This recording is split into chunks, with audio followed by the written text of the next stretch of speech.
മേഖല വീണ്ടും അശാന്തമാണ്. ദുബായിലെ അമേരിക്കൻ കോൺസുലേറ്റിന് നേരെ ഡ്രോൺ ആക്രമണ ശ്രമം. തകർന്ന ഡ്രോണിന്റെ അവശിഷ്ടങ്ങൾ വീണ് ചെറിയ തീപിടുത്തമുണ്ടായി. കുവൈറ്റിൽ ഇറാൻ ആക്രമണത്തിൽ 11കാരി മരിച്ചു.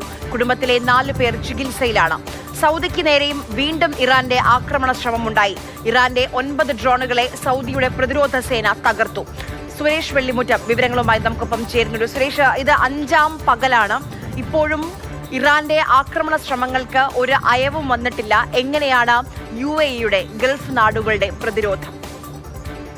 ഏറ്റവും പ്രധാനമായി ആദ്യം സൂചിപ്പിക്കാനുള്ളത് ഈ കുവൈറ്റിലുണ്ടായിട്ടുള്ള മരണം തന്നെയാണ്. അത് 11 വയസ്സുള്ള ഒരു പെൺകുട്ടിയാണ് മരിച്ചത്. വളരെ സങ്കടകരമാണ് ആ വാർത്ത. സ്വാഭാവികമായും യുദ്ധമുഖത്ത് യുദ്ധത്തെക്കുറിച്ച് ഒന്നും അറിയാത്ത അല്ലെങ്കിൽ ഒരു വിധത്തിലും പങ്കാളിയാകാത്ത ആ ഒരു കുട്ടിക്കാണ് ജീവഹാനി ഇപ്പോൾ സംഭവിച്ചിരിക്കുന്നത്. ഇന്നലെ രാത്രിയായിരുന്നു ഡ്രോൺ ആക്രമണത്തിന്റെ ഭാഗമായി കുട്ടിയുടെ ശരീരത്തിലേക്ക് ഈ ചില്ലുകളെല്ലാം തന്നെ പതിക്കുകയും അതിനുശേഷം ആശുപത്രിയിൽ എത്തിച്ചെങ്കിലും രക്ഷപ്പെടുത്താൻ കഴിഞ്ഞില്ല. രണ്ടാമത്തെ കാര്യം, ആ കുടുംബത്തിലുണ്ടായിരുന്ന മറ്റ് 4 പേർക്ക് കൂടി ഈ ആക്രമണത്തിൽ പരിക്കേറ്റിട്ടുണ്ട്. ആര്യ, അത് കൃത്യമായും ആൾതാമസം ഉള്ള സ്ഥലത്തേക്ക് ലക്ഷ്യം വെച്ചുള്ള ഒരു ആക്രമണം നടത്തിയെന്നാണ് കരുതുന്നത്. മറിച്ച് ഡ്രോൺ തകർക്കുമ്പോൾ ആ ഡ്രോൺ താഴേക്ക് വീണുണ്ടായിട്ടുള്ളൊരു അപകടമാണെന്നാണ് മനസ്സിലാക്കുന്നത്. മറ്റ് അനിഷ്ട സംഭവങ്ങളൊന്നും കുവൈറ്റിൽ നിന്നും ഉണ്ടായിട്ടില്ല. ആര്യ നേരത്തെ സൂചിപ്പിച്ചതുപോലെ ദുബായിലേക്ക് വന്നു കഴിഞ്ഞാൽ ദുബായിലെ അമേരിക്കൻ കോൺസുലേറ്റിന് നേരെയാണ് രാത്രിയിൽ ആക്രമണ ശ്രമം ഉണ്ടാക്കുന്നത്. ഡ്രോൺ ഉപയോഗിച്ചിട്ടുള്ള ആക്രമണ ശ്രമമാണ് ഉണ്ടായത്.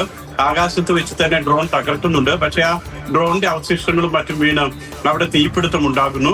അല്പസമയത്തിനകം തന്നെ ആ തീ അണയ്ക്കുകയും ഇപ്പോൾ ആ മേഖല പൂർണ്ണമായും വലിയ സുരക്ഷാ സന്നാഹത്തിലാണ് താനും.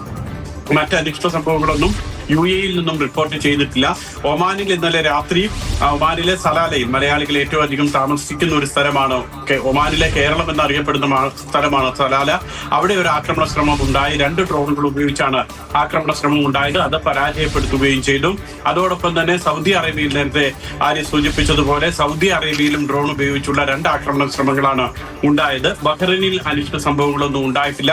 അതോടൊപ്പം ഖത്തറിലും അനിഷ്ട സംഭവങ്ങളൊന്നും ഉണ്ടായിട്ടില്ല. പൊതുവെ ഏതാണ്ട് ഒരു സമാധാനത്തിന്റെ പാതയിലേക്ക്, സാധാരണ ജനജീവിതത്തിലേക്ക് ഈ ഗൾഫ് നാടുകളൊക്കെ ക്രമേണ തിരിച്ചു വരികയാണ്.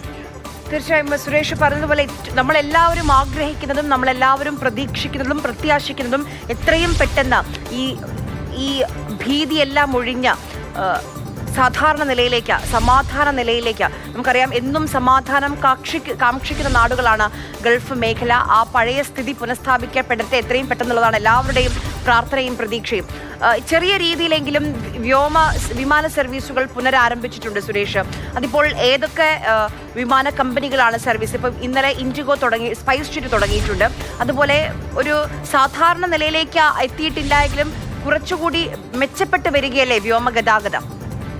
തീർച്ചയായിട്ടും ആര്യ നേരത്തെ സൂചിപ്പിച്ചല്ലോ. കാരണം യുദ്ധത്തിന്റെ ഭീതിയിൽ നിന്നും സാധാരണ ജീവിതത്തിലേക്ക് ആളുകൾ തിരിച്ചു വരണമെന്ന് എല്ലാവരും ആഗ്രഹിക്കുന്നു എന്ന്.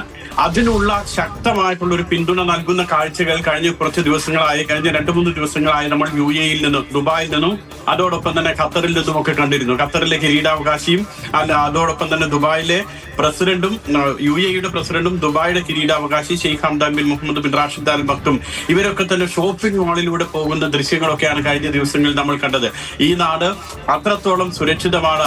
ആക്രമണ സംഭവങ്ങളൊന്നും അത്രത്തോളം ഇപ്പോൾ ആളുകളെ ബാധിക്കുന്നില്ല എന്ന് ബോധ്യപ്പെടുത്തുക കൂടിയായിരുന്നു അവരുടെയൊക്കെ സന്ദർശനത്തിന്റെ ലക്ഷ്യം. ഇനി വിമാന സർവീസിലേക്ക് വന്നു കഴിഞ്ഞാൽ മസ്കറ്റിൽ നിന്നും, ഒമാൻ തലസ്ഥാനമായിട്ടുള്ള മസ്കറ്റിൽ നിന്നുമുള്ള സർവീസുകൾ ഇന്ന് മുതൽ സാധാരണ നിലയിലാകുമെന്ന് എയർ ഇന്ത്യ എക്സ്പ്രസ് അറിയിച്ചിട്ടുണ്ട്. മാത്രമല്ല, കുടുങ്ങിക്കിടക്കുന്ന ആളുകളെ എത്തിക്കാൻ വേണ്ടി കൂടുതൽ സർവീസുകൾ കൊച്ചിയിലേക്ക് അടക്കം നടത്തുമെന്നും അറിയിച്ചിട്ടുണ്ട്. ദുബായിൽ നിന്നും അബുദാബിയിൽ നിന്നുമുള്ള സർവീസുകൾ ഭാഗികമായി പുനരാരംഭിക്കുമെന്ന് ഇന്നലെ ആഭ്യന്തര മന്ത്രാലയം അറിയിച്ചിരുന്നു. മണിക്കൂറിൽ ഏതാണ്ട് 48 വിമാനങ്ങൾ സർവീസ് നടത്താവുന്ന വിധത്തിലുള്ള ഒരു ക്രമീകരണമാണ് ഇപ്പോൾ വന്നിട്ടുള്ളത്. ആ വിമാനങ്ങളൊക്കെ തന്നെ ഒന്നും കൊമേഴ്ഷ്യൽ ഫ്ലൈറ്റുകളല്ല, മറിച്ച് കുടുങ്ങിക്കിടക്കുന്ന ആളുകളെ അവരുടെ നാടുകളിൽ എത്തിക്കാനുള്ള രക്ഷാദൗത്യത്തിന്റെ ഭാഗമായിട്ടുള്ള ഫ്ലൈറ്റുകളാണ്.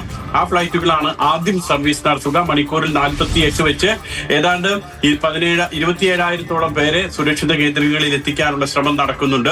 അതോടൊപ്പം തന്നെയാണ് ഇപ്പോൾ സൗദി അറേബ്യയിൽ നിന്നുമുള്ള ഫ്ലൈറ്റുകളൊക്കെ തന്നെ ഏതാണ്ട് പുനഃസ്ഥാപിച്ച് തുടങ്ങിയിട്ടുണ്ട്. ബഹ്റൈൻ, കുവൈറ്റ്, UAE തുടങ്ങിയിട്ടുള്ള രാജ്യം, കുവൈറ്റ് അടക്കം, കുവൈറ്റ്, ബഹ്റൈൻ, ഖത്തർ, ഈ രാജ്യങ്ങളിൽ നിന്നുമൊക്കെയുള്ള സർവീസുകളാണ് ഇനി പുനരാരംഭിക്കാൻ ഉള്ളത്.